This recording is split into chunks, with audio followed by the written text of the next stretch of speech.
Welcome, everybody, to another episode of the Lunch Table Podcast. In this episode, we will give you our spoiler-filled review for John Wick Chapter 4, now in theaters. Guys, stick with us. We have plenty of thoughts to say about the movie. Dylan, in the last review, we talked about how impactful this movie is to the genre. Let's get your opening thoughts. Man, explosive. That's what I gotta say. They really upped the ante in this movie. First of all, right off the bat, Donnie was my favorite character. Kane, he was awesome in this movie. I think the fights were phenomenal. They really pumped up the action. Keanu was amazing as always. Yeah, what'd you think? Yeah, I really think I loved everybody here. I think you got Scott Adkins, you got Bill Skarsgård. I also love this new character called the Tracker, played by Shamir Anderson. He was awesome. Yeah, he was awesome. He really. I want to see a spinoff with him. There's so many characters in this that you could probably see spinoffs eventually, and I think they should. It's a good world that they built. But for the movie, again, we talked about locales, we talked about the action. Let's talk about the drama, because they actually tried to implement it a little bit here. I was kind of surprised to see that there's a lot of themes centering around Christianity, and in a way that John, the name John, you have Karen. You have, like, in the last movie, I believe it was like 7 days for Winston to leave. So yeah, let's talk a little bit about that. Yeah, there's so much symbology in this movie, and it really talks about, like, you know, vengeance. Like, it all leads down to a bloodbath, right? No matter how you justify it. So yeah, guys, there will be spoilers in this. Just need a reminder. But yeah, John Wick dies in this movie, and it's kind of tragic to see him go. But I think it was artfully done in this movie. It ended with this kind of like Western duel at sunset. But before we get to that, there's a lot of stuff that happens, and I was surprised that they did this. I mean, they couldn't have predicted this, but it was kind of ballsy that they went through this. And Karen actually dies in the beginning of this movie. What do you think about that scene? I think it hits more. It's kind of bad the way they did it now that the actor Lance Reddick has passed away. But I didn't expect it to happen, to be honest with you. I was like, damn, an actor just died too. I think it left a little note for Winston. It's like a little thought in his head. Hopefully that provides him a little bit of character growth as well. We do see like a burial type of place. I don't know really. It's like what do you call that? It's like a mausoleum or something. What do you call that? Yeah. Like that. It was beautiful. But the engraving was friend. So I think that really means a lot in this world too. We talk so much about fleeting moments of happiness. Isn't that crazy? Like in all the things we review, and it comes back to here as well. I think that's the main theme for 2023. But, you know, John lost everything. He has nothing to lose. I love the little sayings that Shumazu says. In a way, sometimes it seems like he's speaking in haikus. It's really interesting. He's very wise. And I think the quote was, if you try to live, then you die faster. If you cling to life, you die. If you cling to death, you live. Yeah, and I find that really interesting. I think that has a lot to do with John Wick's character as well. I think the whole movie not only was a perfect showcase of stunts, but it was also a perfect showcase of how you could thread themes in this type of movie. Somehow they fit it somehow. And it's also a great showing of pacing and doing respect or having respect for the characters. And that's why we see John Wick passes away at the end. I think that's the peacefulest way. And that's something that he kind of earned, to die that way out of respect. So it was really beautiful. No wonder it has a high score on Rotten Tomatoes. No wonder we gave it a 10 out of 10 in our review discussion. But what else thoughts you have? Yeah, I mean, damn, just from the beginning, they already set up this kind of explosive drama, like you said. It was like John, like, and I thought it was so funny because it was like a scene out of like The Matrix or something. He was like punching this like rope, like punching bag, and you see like the blood, and then Bowery King is there. I think Laurence Fishburne was awesome in this movie. He just makes me laugh every time I hear him. Like he like overplays it almost. It sounds like a play. He has like an explosive or a contagious like laughter. I don't know what it is. And his smile too, like this. Right. And it's so funny because like he's like such this like outgoing character, and then Winston is like this very like calm and collective, suave guy. So they're kind of like these two like father figures in John's life. Yeah, so we see the New York Continental blew up in the beginning due to Bill Skarsgård's character, Marquis. What do you think of his role in this movie? I thought, first of all, that guy has drip. His suits look so expensive. You know what I mean? Yeah, he must buy like Gucci or something. On top of Gucci, better than Gucci. I don't know what the hell that was. That was like, damn, my man could throw some riz at somebody just by showing his suit off. Yeah, he was a cool character, I think. I think the French accent was pretty well. I don't think he was really, kind of a typical villain.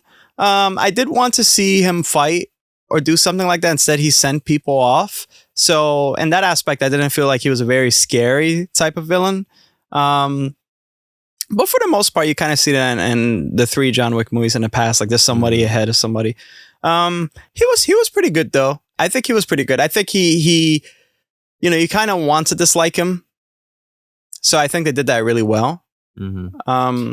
Yeah, he reminded me a lot of Santino in the second movie. Oh yeah, I think they're meant to be like the high table. Like the heads of the high table, I think they're just meant to be like these very like cowardly people, and that's probably why they rely so much on the assassins, right? Because they don't like to get their hands dirty. What about Clancy Brown? You like Clancy Brown? Clancy Brown, I did not expect to see in this movie. I was like, holy shit!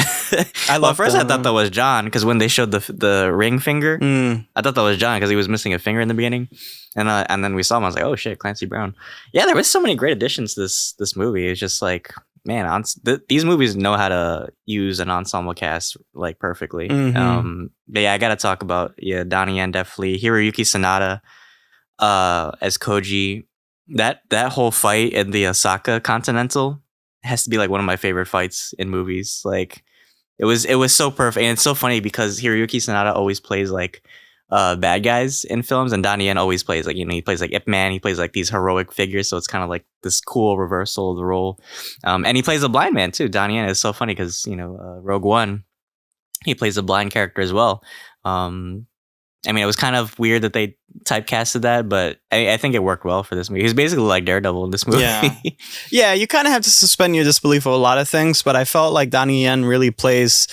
it kind of reminds me of, what was it, Drunken Master or something like that with Jackie Chan, where like it's kind of silly, yet he's super capable, and it's kind of frightening. Like you don't want to fight with that guy. So it's interesting how he fights too, because he has like those little doorbell beepers. I like how he used those. But they threw that away later on too. I thought he was gonna use them more a little bit later, at least. Yeah. Yeah, he has like flashbangs. I like his sword cane a lot. Yeah. That was like a cool weapon. Yeah. And so there's also an end credit where I think Akira shows up, right? And we might see a spinoff of that. Why don't you tell us a little bit about that, since we're on the topic of Kane? Yeah, so after the duel between Koji and Kane, Koji dies because Kane kills him, and then his Koji's daughter Akira is kind of like hovering over her father, and then Kane tells her like, "I'll be waiting for you." So in the end credit of this movie, Kane also has a daughter. I thought that was so interesting that they both have daughters. Yeah. But Kane goes to see his daughter, and then Akira stops her or him. But I don't think she killed him. So I think they're kind of leaving it up to like open interpretation. But what do you think will happen? Yeah, no, I want to see a spinoff. There's like, again, you can see a spinoff with the Tracker. What about Halle Berry? Kane, and you can make it a revenge story with Akira. There's so many different types of spinoffs we could see. Now that John Wick has died, I mean, still the world that they built was beautiful. It feels very like lived in as well. There's a lot of architecture. There's a lot of everything in this. So I want to see them actually. I don't know if they're going to take it serious enough too. Because to do a revenge story, it kind of has to be really serious. There's a lot at stake too. It has to be really heartfelt. And I don't know. The great thing about John Wick is that it has its themes, but it also knows when to take itself not so seriously in certain elements. I wonder how they're going to handle that this time, because it's a very complex and nuanced situation. So, they could pull it off. So hopefully, I don't know. And hey, Donnie Yen's really popular. He's really famous. But the only like really huge American thing that I seen him in, I think, was Star Wars Rogue One. I mean, I might be wrong, but then it's also John Wick. Like, I want to see more stuff. Yeah, for sure. Bigger budget. I think, Yeah, he's an awesome actor. I love all the martial arts movies that he's done. Hiroyuki Sanada also. I love him. Yeah. Yeah, there was like such a great. Even the guy that was like the German club owner. I think his name was Killa. He was great. Oh, Scott Adkins. Yeah, yeah, but he was an Ip Man. I think he was like an Ip Man 4 or something. Oh, yeah. Maybe he was the boxer. Yeah, I think I remember now. He was no, the he was an boxer. army person, or it could have been a spinoff from Ip Man. There was a spinoff from Ip Man. It could have been that one. Yeah, he was like a sergeant person. I think it's a spinoff. Yeah. I was surprised in this movie because he was like this like penguin looking dude. Yeah. He even had like a nightclub. It was so funny, but he was actually like really athletic. He could actually like like hold his own on a fight. It was so funny. Yeah, I know. I was surprised. I thought he was just gonna run away, but he really bodied John Wick a couple of times. Let me ask you, what was your like? There's so many great fight sequences in this movie. Like, tell me which one was your favorite. That's hard to say. To be honest with you, I actually think the end was my favorite. I loved the shotgun one where he had dragon's breath. And over the top, bird's eye view. Yeah, it was so much like Hotline Miami.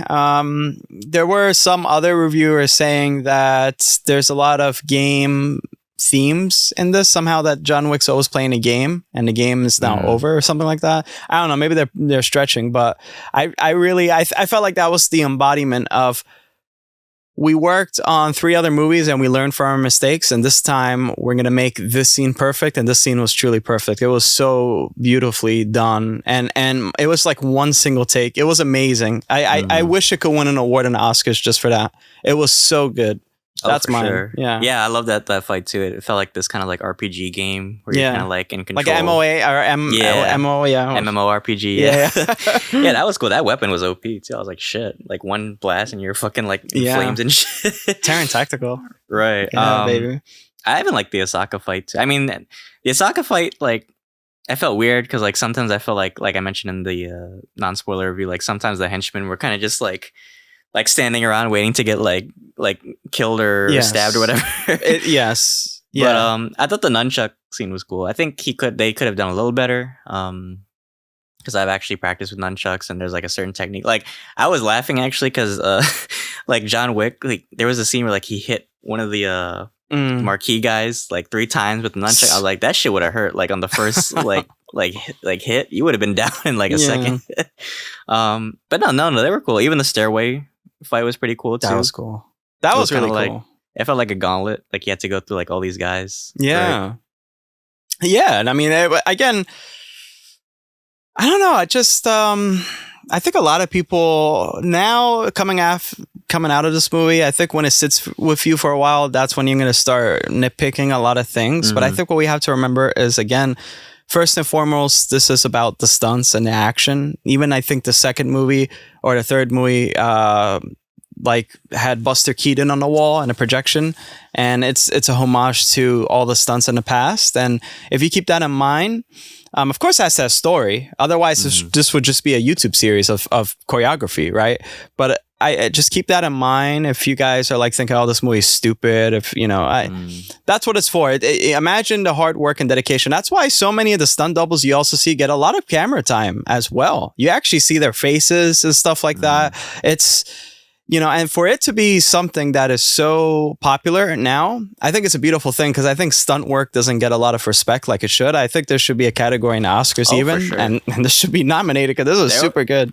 Dude, there were so many times in this movie where I was like, how the fuck did they film this? Especially like the nunchuck thing where like it looked like there was actual contact with the actors. I was like, damn, how the fuck did they film that without getting like 3rd-degree bruises or some shit? I'm like, yeah, the stunt work is amazing in this movie. It just feels like at times, you could nitpick, but then other times it feels like genuine in a way. Yes. Like I think a lot of the firearm sequences felt genuine. Yeah. I mean, you're a firearm guy, so you could probably nitpick Yeah. But you know what's funny about John Wick? Actually, if you break it down, also let's talk a little bit a second about aesthetics here, and I think the aesthetics blend so well with the characters and their choice of weaponry. And what's so funny about John Wick is that John Wick has nothing tactical, really. All his guns, everything that you see, his like belt stuff, that's all for competition shooting, which is really interesting. And then you see somebody like the Tracker that's using that lever action, but it's still modded up. It has like an M-lock rail from Midwest Industries. It's like seeing all that combined, I love how they modernize certain old guns, and at the same time too, they also redesign how we think about tactical shooting, or redesign how they do tactical shooting in the first place. Mhm. And well, it kind of actually shows you how much a killer John Wick is, because he's using competition gear. Right. So it's like, it's free game. Well, it's interesting too, because like even their style of fighting is cool too, because Yeah. like John Wick a lot of times uses other people's weapons, so it's Mhm. kind of like he's this very well-rounded, like adaptive kind of killer, and that's Right. probably what makes him dangerous. Like you give him a fucking pencil and he'll kill you, right? Yeah. The tracker, yeah, he was cool too. Like even like the use of like the dog, Oh yeah. like in certain sequences. That dog is strong as fuck too. Let me tell you, like that motherfucker got hit with a car and still made it out. I thought he was gonna die. I was Right. like, oh, damn. I was like, damn, he must have like adamantium bones or some shit. Yeah. And you guys worried about pit bulls. What about this dog? Right, shit. Even Yeah. Kane too, like his style of fighting. It's Mm. yeah, like I said, like it's kind of like this daredevil or like you said, like a drunken master kind of yeah. fighting. But it's so interesting too. It's like it's not. It's kind of different from Daredevil too. It's like it's very well. Daredevil, he's very like reserved because he doesn't Mhm. believe in killing. Here, it's like Daredevil on steroids, right? It's like Yeah. all off the rails. I love how he uses his like sword Mm. and his gun at the same time. That's Yeah. I've never seen anything like that. Usually it's like one or the other. But he uses both in combat. I thought that was really cool. And he even did the Ip Man punches. I was so There you go. like happy to see that on screen. I was You're like, fuck "Ah." He's funny too, the way how he's just like just Oh my shooting god, like I that. was laughing when Bill Skarsgård was like, "Remember your daughter?" And he's like, "Fuck off." That's what we all felt in the Right. audience. But isn't it interesting too? Like the Tracker and Kane, like they're these guys that want to kill John Wick, but they end up being like his support unit. Yeah, I love that. It does kind of feel. That's what I'm saying too. Like a lot of these characters are kind of complex in a way, and I think it's not a stupid action movie. That's what I'm saying. Even though there's a lot of fake moments, it's not a stupid action movie. It's actually a pretty good movie. That's why these movies rate so high. I love these characters, and I think again, when you have characters that you could possibly do a spinoff with, it's like it's really good financially too. Mhm. Like, yeah, we want you to keep making these movies, and people think that these movies are good. It's just not. It's a different type of cash cow. You know what I mean? Mhm. So it's very fruitful. Yeah, for sure. Yeah, I think the drama really paid off in this movie. It was definitely like talking about like choices. Yeah. Like everybody had a choice, and I love how they did the final duel too. Mm. It was just like I said, like this kind of like spaghetti western at sunset kind of thing, but it was between friends, and that's what made it hurt more. Mhm. Yeah, what you think of the final duel? Very tense, because you go from this high octane action to this very intense, and it's like making people. You need to have patience. And I thought it was going to end right away, but no, it just kept on going and going and going. And there was a plan all this time John Wick had, right? And so that's why he didn't shoot Johnny Yen. And in a way, Donnie Yen. And in a way, too, which is interesting, is because everybody that John knows dies. And this time he actually saves a life. And so he saves Kane, and also the daughter, too, which is really beautiful. And so that's like his final gift. So out of all the killings that he has done, he's not actually like the Grim Reaper. Finally, he saves someone. I feel like Tess now. Save someone. Right. Save anyone. What did you I was think about wondering it? too, like maybe like Kane felt bad about killing Koji, because Koji even said to him like the only debts we have aren't markers. So maybe he was thinking about his friendship too, because he's also friends with John Wick. Like they said they were like close friends from a long time ago. So maybe he just couldn't muster up the courage to kill him. It's just so I love like the small details like that, and then just like it was so beautiful. Like it was all planned out, and yeah, I love that quote that they said like those that cling to death live, and those that cling to life die. Yeah. It was just so perfectly shot, man. There's so like there's an elegance to like the violence in these kind of movies. Like they do it like tastefully. Yeah, and they play to the crowd too, I think. Like they really play to the audience. Like yeah, you feel like there's a lot of moments where like everyone's gonna be clapping. Mhm. And it's something that's so gory, yet people are gonna be like this. Like they do it so well, everything. And this is crime. And everybody's like, oh man, Right. this is so cool.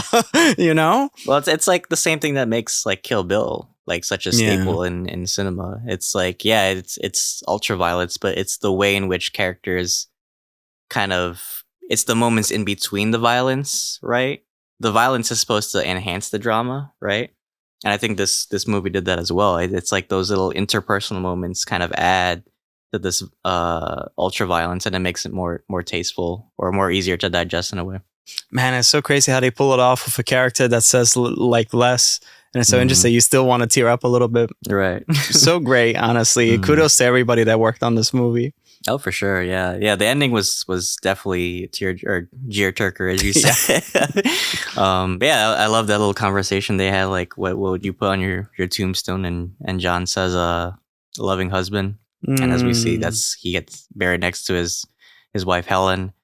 I kind of wish he would have seen the dog like one last time. I know. And then the Bowery King, I think, ends up like taking the dog in. He should have named the dog John too. That would have been so funny. He kills the dog. It's like, it's like, whoa. Can I ask you something? This is a little hot take. This might be speculation, but I took it as, okay, this character's the father of John. All right. What do you think? Is Winston the father of John Wick? Because he says, "Goodbye, son," or something like that. And we get a close up of a tattoo, and it looks like I'm not a big Christian person, so it looks like a cross. It looks like the Russian cross or something like that. Yeah, that's fine. I didn't even notice that detail. Yeah. In the movie. Yeah. But now looking back, I don't know. It could be either way, to be honest. Because like, if he was his father, I think he would have some reservations about shooting John in the last movie. But I thought that too. But when I rewatched it, the way how he spoke a lot and conducted his business, I just think in this world that they're living in, I think that he doesn't really look as John as too much like as a son. It's almost like a brother or something like that. It's like really weird. Well, he calls him Jonathan too. It's like that's something like a father would say. Like you're using like your Jonathan. Full legal name, right? Well, and then they also pander to his hand, and they show, and I never knew Winston had a tattoo, and they show a tattoo right here, and it looks like the Russian cross thing. And I'm like, oh, was this guy Russian in his past life? And we might see that in the show The Continental. It takes place in the 70s. Remember, he was the only one too that knew that John had family that could make a claim to the high table. So now that I'm looking back, I'm like, there's a good possibility that he may have had like parental relations to John. You heard it here first, everybody, all right? We broke this news. If you guys made it to end, you could tell your friends, and then all of a sudden you'll be like a genius to them, all right? So... Or a nerd, but... Or a nerd. A low life. Right. But yeah, I think overall this was great conclusion to the franchise. Great pave way for any spinoffs. I don't think the spinoffs will achieve what this movie has done, maybe. But I think it was just a great ensemble cast, great choreography. Even the music just was like on point, like beat by beat, like during every action sequence. Phenomenal movie. Yeah. 10 out of 10 again, everybody. That is our review for John Wick Chapter 4. Guys, if you made it to this point in the video, what are you doing? Shoot that subscribe button and like button, all right? And also check out our other playlists as well. As we always say, we have plenty of reviews coming up, and next month is around the corner. My goodness, we have a lot of Let's Talk Abouts too coming your way. But Dylan, as always, yeah, for sure. Just don't shoot us in the comments. They probably will. Right. Especially after that dog comment. Oh, no. PETA. Right. But yeah, check us out on Instagram. Check us out on TikTok, Anchor, Apple Podcasts, Spotify, as well as YouTube. Check us out wherever you listen to your podcast from. And yeah, check out our other content on our playlist as well. We do plenty of reviews, guys. We have a lot of more content planned out for the rest of the month. But thank you so much. And until then, thanks for having lunch with us. See you guys.